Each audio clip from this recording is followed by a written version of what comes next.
श्री स्वामी समर्थ. बखर भाग 38. गणपतराव जोशींच्या घरी गेले. एक वेळ अशी गोष्ट घडली की श्री स्वामी समर्थांची स्वारी गणपतराव जोशी यांच्या घरी सोप्यात बसली असताना त्यांच्या गड्यानं त्यांच्या आज्ञेवरून अंगणात एक कडुलिंबाचा वृक्ष होता त्याची फांदी तोडण्यास सुरुवात केली.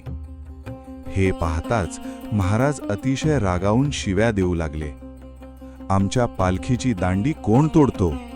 त्याचे हातपाय तोडून टाकावे, असं महाराज म्हणाले. हे ऐकताच जोशींनी गड्याला फांदी तोडण्यास बंद करण्यास सांगून झाडाच्या खाली उतरवलं. महाराज रागवतच होते. जोशीबुवा तोंड चुकवून एकीकडे जाऊन बसले. नंतर थोड्या वेळानं श्री स्वामी समर्थ सोप्यातून उठून परसात जाऊन उकरीड्यावर बसले. बराच वेळ ते तिथेच होते. महाराज कुठे गेले म्हणून जोशीबुवा व इतर मंडळी पाहू लागली. तेव्हा त्यांना श्री स्वामी समर्थ उकरीड्यावर बसलेले दृष्टीस पडले.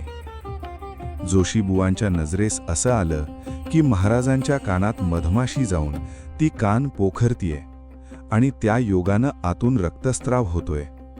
पण महाराज मात्र हसत खेळत बसले होते. ते काही कोणाला पुढे येऊ देईनात.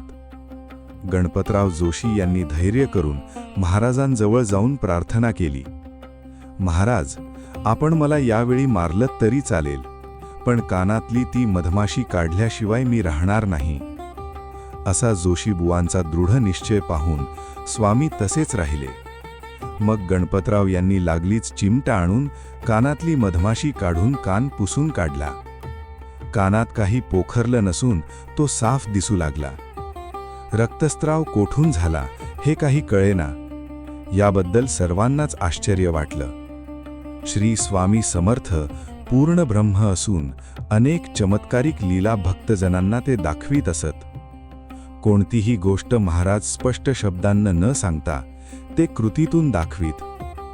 कोणी सेवेकरी भांडू लागले म्हणजे त्यांना महाराज जवळ बोलवीत व त्यांच्या हातात मुंगी देत.